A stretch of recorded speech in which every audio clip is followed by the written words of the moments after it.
Merayakan hari ulang tahun ke-269 Kota Yogyakarta, puluhan siswa mengikuti lomba mural. Kejaksaan Negeri Ogan Komering Ilir, Sumatera Selatan menangkap oknum jaksa gadungan. Rok ormas dan warga, sejumlah orang mengalami luka-luka. Halo, selamat malam pemirsa setia Berita Nasional TV. Senang sekali Berita Nasional Malam kembali hadir menyapa Anda. Selain 3 berita utama tadi, akan ada informasi lainnya dari dunia politik, ekonomi, hingga isu sosial yang sedang hangat diperbincangkan. Bersama saya, Restu Wulandari, inilah Berita Nasional Malam selengkapnya.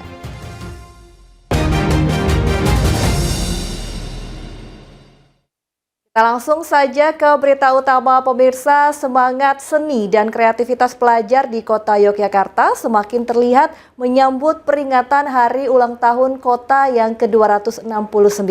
Puluhan kelompok siswa dari berbagai sekolah menengah beradu kemampuan dalam lomba mural bertema Jogja Istimewa Bersih Berbudaya. Memperingati hari ulang tahun ke-269 Kota Yogyakarta, puluhan siswa yang terdiri dari siswa SMP dan siswa SMA di Kota Yogyakarta ambil bagian dalam lomba mural di kawasan Kota Baru yang diselenggarakan oleh Dinas Pendidikan Pemuda dan Olahraga Kota Yogyakarta. Tak sekadar coretan, karya mural para pelajar ini menjadi media ekspresi untuk menuangkan ide, pesan dan harapan mereka bagi kota gudeg tercinta. Dengan waktu yang terbatas, para peserta beradu cepat menorehkan imajinasi mereka tentang budaya, sejarah, serta cita-cita untuk mewujudkan kota yang bersih dan berbudaya. Melalui lomba mural ini, para pelajar tak hanya menyalurkan bakat dan kreativitas, tetapi juga menumbuhkan kepedulian terhadap lingkungan dan budaya lokal. Sebuah cara indah untuk merayakan ulang tahun ke-269 Kota Yogyakarta. Baru pertama ikut lomba mural. Iya, kebetulan. Terus persiapannya berapa lama itu? Persiapannya berapa lama untuk ikut lomba? Untuk persiapan sekitar semingguan ya. 3 hari 4 hari ya. Itu menyiapkan sketsa termasuk nanti apa gitu ya sama teman-teman gitu ya. Menentukan warna dan sketsanya apa yang mau ditunjukkan pada kita memilih tempat yang lain.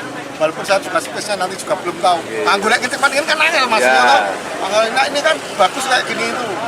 Ukurannya mungkin 2x2 atau 3x itu jangan lumayan ini ya. Nah ini besok kita kembangkan lagi dan mudah-mudahan menjadi inspirasi di tahun-tahun mendatang. Ya anak-anak bisa lebih banyak yang berpartisipasi lagi. Kalau di lomba ini ada tema khusus yang di temanya ya sebenarnya dalam rangka Jogja berbudaya, Jogja bersih itu yang paling penting itu mendukung bagaimana kita mengelola lingkungan dengan baik. Wali Kota Yogyakarta Hasto Wardoyo turut hadir meninjau langsung kegiatan tersebut. Ia mengapresiasi karya para pelajar yang dinilai syarat makna dan penuh inspirasi. Salah satu mural yang menarik perhatian menggambarkan tokoh pewayangan Punokawan sedang bergotong royong membersihkan sampah, simbol semangat menjaga kebersihan dan budaya khas Jogja. Melakukan sehingga kalau di hari jadi ini misalnya kita membuat karya yang berbeda, tidak harus lomba baris kan juga bisa ya, mungkin nanti lomba barisnya di pas 17 Agustus gitu, saya kira itu ya. Kalau lihat karya-karyanya Oh iya, kalau saya sering di luar ekspektasi kita itu. Dia tadi yang di sana itu membuat tari Jogja dengan tema tugu ya, dengan ininya tugu, senternya itu tugu itu. Karya mural hasil lomba ini nantinya akan dipasang di beberapa titik ruang publik di Kota Yogyakarta, menjadi galeri seni terbuka yang tidak hanya mempercantik kota, tetapi juga menumbuhkan rasa bangga dan cinta terhadap Yogyakarta. Dari Yogyakarta, Tim Liputan Berita Nasional TV. Kita beralih ke informasi selanjutnya pemirsa. Sekjen Kementerian Dalam Negeri Tomsi Thohir meminta pemerintah daerah untuk secara rutin memantau perkembangan angka inflasi di wilayahnya masing-masing. Menurutnya, setiap fluktuasi inflasi di daerah akan berimbas langsung pada kondisi yang dirasakan masyarakat. Bahwa di sini kita sama-sama melihat Provinsi Sumatera Utara 5,32, Hal itu disampaikan Tomsi saat memimpin rapat koordinasi pengendalian inflasi tahun 2025 dan evaluasi dukungan pemerintah daerah dalam program 3 juta rumah di Gedung Sasana Bakti Praja, Kantor Pusat Kemendagri, Jakarta, Senin siang.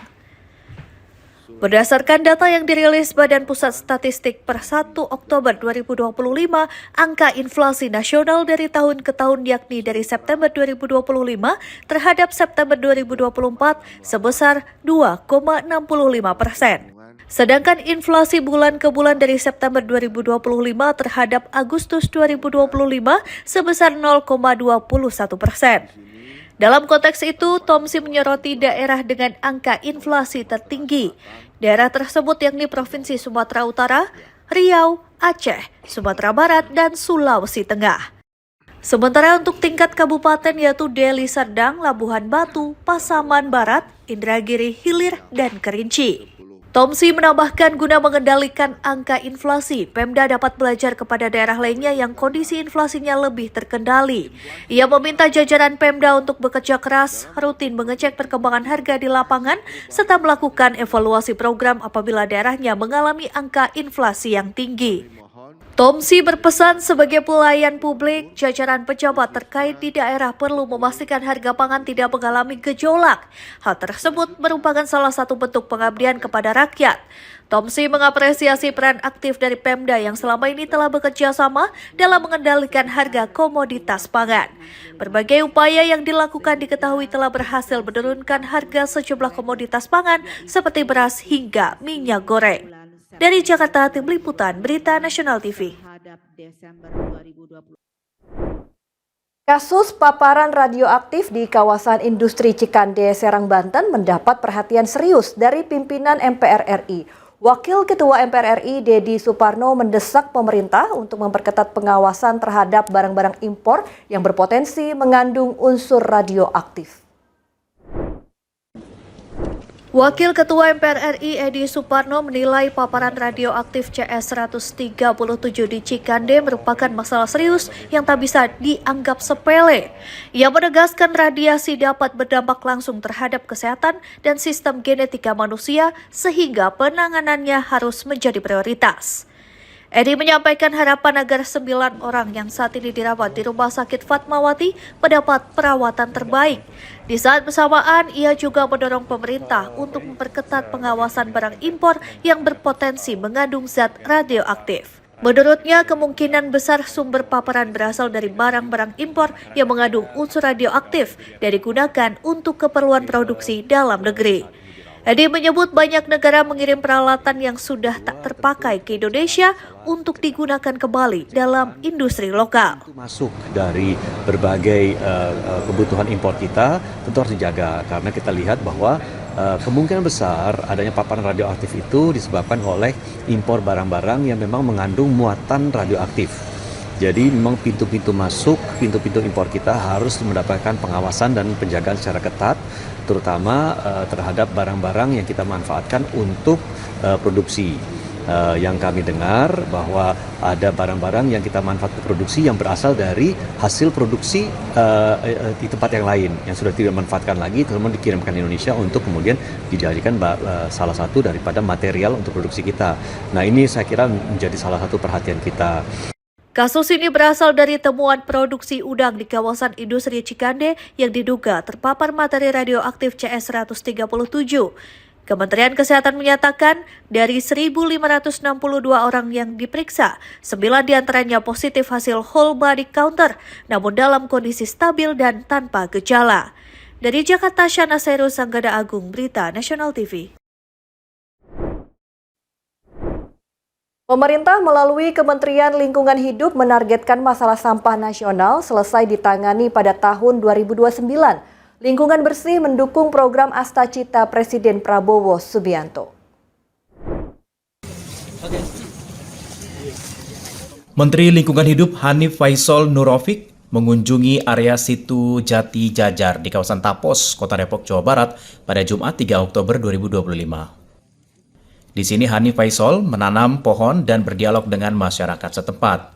Tema pembicaraan mengenai lingkungan bersih dalam rangka mendukung program Astacita Presiden Prabowo Subianto. Kepada masyarakat, Hanif menyampaikan pihaknya menargetkan persoalan sampah nasional bisa diselesaikan pada tahun 2029 mendatang. Target tersebut akan diwujudkan melalui berbagai upaya termasuk pemanfaatan sampah menjadi energi. Lebih jauh, Hanif Faisal mengatakan Kementerian Lingkungan Hidup mendukung pemerintah Kota Depok menangani permasalahan sampah. Apa yang diperintahkan oleh Bapak Presiden minta kepada kita semua menyelesaikan sampah di tahun 2029.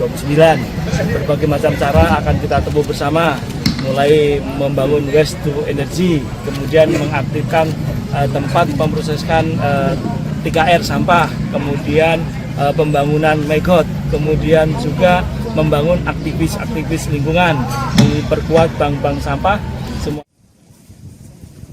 Dari Depok, Jawa Barat, Muhammad Iswanto, Berita Nasional TV.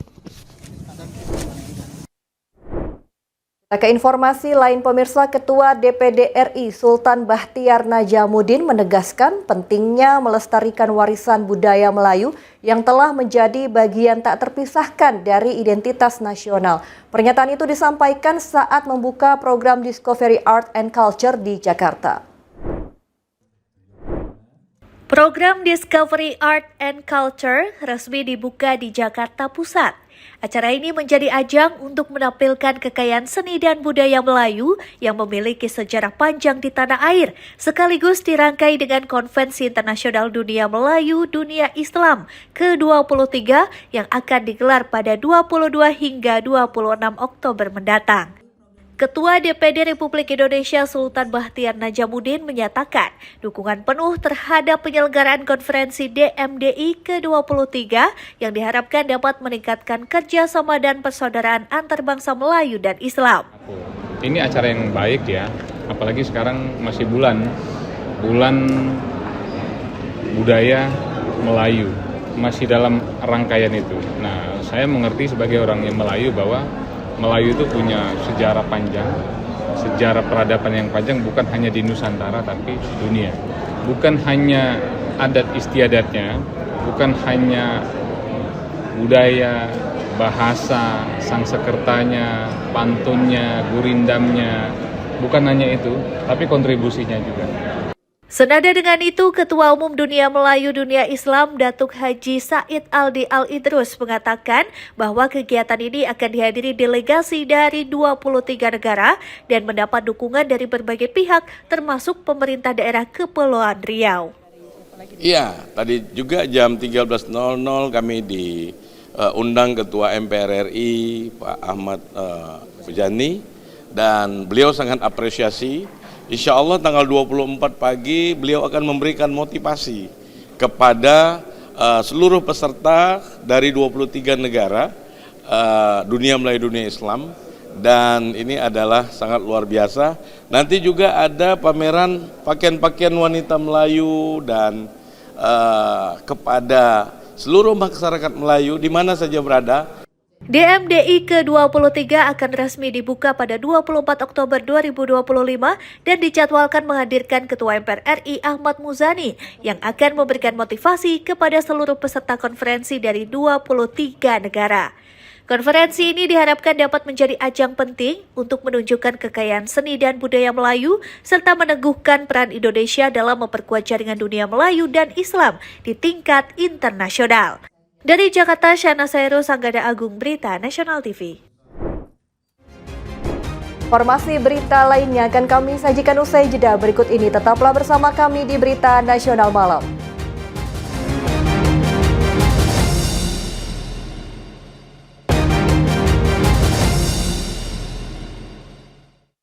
Anda kembali bersama kami di Berita Nasional Malam. Pemirsa, tim Kejaksaan Negeri Ogan Komering Ilir berhasil mengamankan pria yang mengaku sebagai jaksa di Rumah Makan Kayu Agung, Kabupaten Oki, Sumatera Selatan. Diketahui pria tersebut merupakan seorang pegawai negeri sipil di Kabupaten Waikanan, Lampung. Ayo Pak Jaksa, jangan ruang rilis. Bingung ini mana yang tersangka? Ini. Jaksa gadungan bernama BA ini diketahui bekerja sebagai pegawai negeri sipil di Dinas Pengendalian Penduduk dan Keluarga Berencana Bandar Lampung. Ia sempat menyambangi kantor Kejaksaan Tinggi Sumatera Selatan untuk menghadap Kasih Dalops, namun tak bertemu. lalu yang menyambangi kantor Kejaksaan Negeri Ogan Komering Ilir dan Kodim Ogan Komering Ilir untuk meminta pengawalan guna bertemu Bupati Oki sebelum identitasnya terbongkar. Saat melakukan aksinya, jaksa gadungan ini menggunakan pakaian lengkap dengan pangkat melati 2 atau golongan 4A dan mengaku berdinas di Kejaksaan Agung bidang intelijen. Menyadari ada kejanggalan, pihak Kejari Oki yang dipimpin langsung Kejari Oki bersama Kasih Intelijen dan Kasih Pitdus dan jajaran langsung meng-cross-check kebenaran atas pengakuan tamunya. Setelah mengetahui pria berbadan tegap ini bukanlah seorang jaksa melainkan gadungan, jajaran Kejari Oki langsung mengamankannya saat berada di rumah makan. Guna dilakukan pemeriksaan secara intensif terkait motif dan kejahatan yang sudah dilakukan selama menggunakan seragam kejaksaan, pihak Kejari Oki membawa jaksa gadungan ini ke kantor Kejaksaan Tinggi Sumatera Selatan. Dari keterangan Kejari Oki, pelaku diberi imbalan oleh kepala dinas melalui sopir pribadinya dan mendapatkan uang 2 kali transfer sebesar 5 juta rupiah dan 2,5 juta rupiah serta uang cash sebesar 3 juta rupiah untuk mengurus kasus yang sedang ditangani. Ada jaksa dari Kejaksaan Agung atas inisial BA menanyakan tentang kasus dari Kadis Pendidikan. Kepala Dinas Pendidikan yang ditransfer melalui supir beliau. Berapa Pak? Pertama dikirim itu sebesar 5 juta, yang kedua dikirim sebesar 2.500.000 dan cash sebesar 3 juta. Pihak Kejati Sumatera Selatan akan melakukan pemeriksaan mendalam dan juga memeriksa gangguan kejiwaan terhadap jaksa gadungan yang merupakan oknum pegawai negeri sipil, serta memeriksa satu orang rekannya yang diketahui merupakan seorang pengusaha dari kota Palembang. Dari Palembang, Sumatera Selatan, Yudo Handoko, Berita Nasional TV. Tim TKP 308 Polsek Padang Ratu, Kabupaten Lampung Tengah, Lampung berhasil menangkap seorang DPO pelaku begal di ruas Jalan Gunung Sugih, Padang Ratu. Penangkapan berlangsung dramatis sebab tersangka melakukan perlawanan dan mencoba melarikan diri dengan cara menggigit lengan petugas.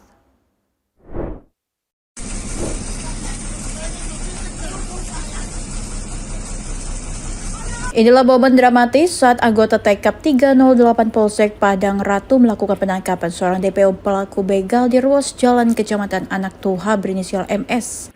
Dalam penangkapan ini pelaku berusaha melawan, bahkan sempat melarikan diri usai menggigit tangan petugas saat akan dimasukkan ke mobil.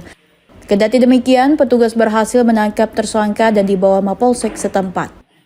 Kapolsek Padang Ratu AKP Edi Suhendra mengatakan pelaku MS sempat buron setelah rekannya DF lebih dulu tertangkap pada bulan Mei lalu dengan 2 laporan polisi di Polsek Padang Ratu.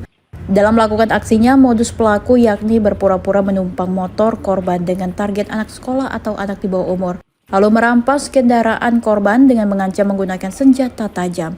Di dalam mobil, sebelum masuk mobil, tersangka melakukan perlawanan dan melakukan perlawanan dengan cara menggigit tangan kiri petugas polsek sehingga tersangka berhasil melarikan diri. Kemudian dilakukan pengejaran kembali terhadap tersangka dan tertangkap dan selanjutnya kita amankan di Polsek Padang Ratu. Saat ini pelaku telah mendekam di sel tahanan Mapolsek Padang Ratu dan akan dijerat dengan pasal 365 atau pasal 368 KUHP dengan ancaman hukuman 12 tahun penjara. Dari Lampung Tengah, Lampung, Immanuel Simarokir, Berita Nasional TV.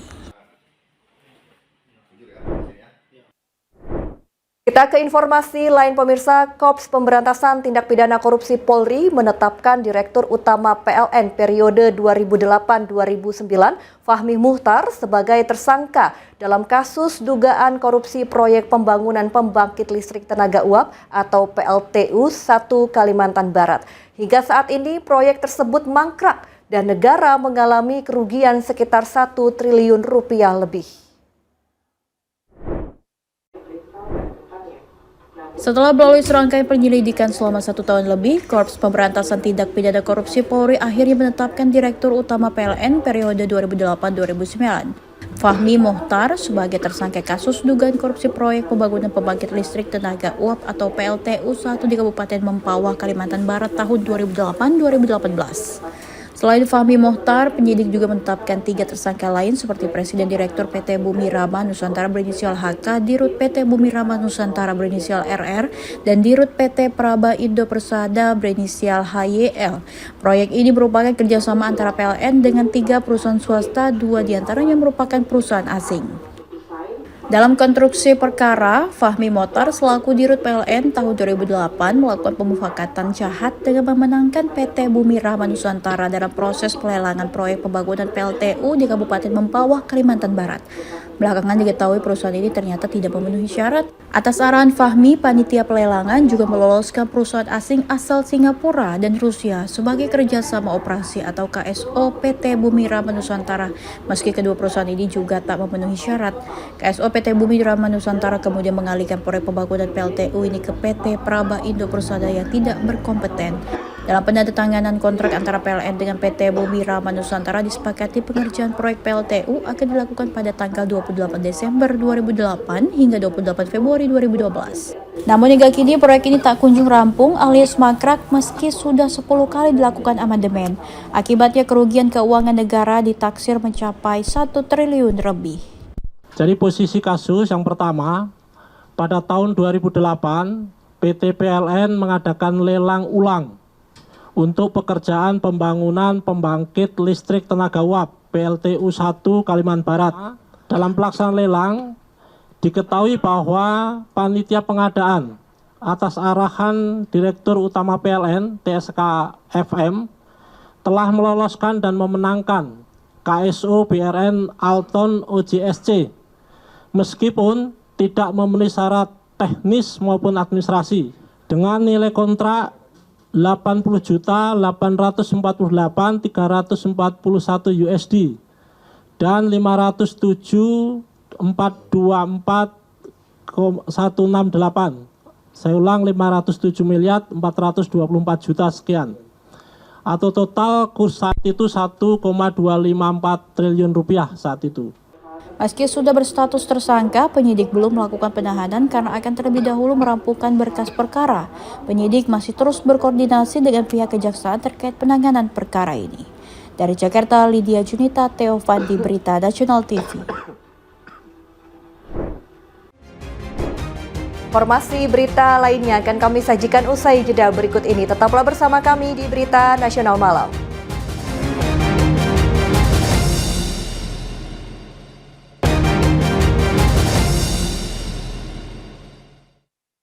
Anda kembali bersama kami di Berita Nasional Malam. Pemirsa, bentrok antar warga dan organisasi massa pemuda Pancasila pecah di Jalan Garuda Perumnas Mandala, Medan, Sumatera Utara. Bentrok bermula saat kader Ormas Pemuda Pancasila yang mengendarai sepeda motor diserang dan dilempari batu oleh sekelompok warga yang diduga dari organisasi kepemudaan lain. Bentrokan antara keduanya terjadi saat kader Ormas Pemuda Pancasila yang mengendarai sepeda motor diserang dan dilempari batu oleh sekelompok warga diduga dari organisasi kepemudaan lain. Penyerangan ini membuat kader Ormas Pemuda Pancasila marah dan kembali menyerang warga yang melempari mereka. Aksi saling lempar batu hingga petasan pun tak terelakkan hingga mengakibatkan masyarakat yang tinggal di lokasi ketakutan dan tidak berani keluar rumah. Selain masyarakat, pengendara yang melintas di lokasi bentrokan terpaksa putar arah agar tidak menjadi korban. Kapolsek Medan Area Kompol Himawan menyatakan saat itu kader Ormas Pemuda Pancasila baru selesai mengikuti acara pelantikan pengurus daerah khusus Pemuda Pancasila Mandala di Jalan Garuda Medan. Akibat kejadian tersebut, sejumlah orang dari kedua kubu mengalami luka akibat lemparan batu. Informasi semula juga dari organisasi masyarakat ini ada penyerangan, sehingga informasi awal ada salah satu kendaraan yang terkena lemparan, sehingga dari pihak Ormas berusaha menyerang ataupun mengejar dari pihak yang berusaha untuk menyerang. Kemudian saling, karena terjadi dua kekuatan massa yang saling berkumpul di tempat yang sama, sehingga sempat terjadi bentrok, namun situasi sudah bisa dikendalikan. Bentrok antara warga dan kader pemuda Pancasila yang terjadi mulai sejak sore hingga malam hari akhirnya berhasil dilerai oleh petugas kepolisian dibantu TNI.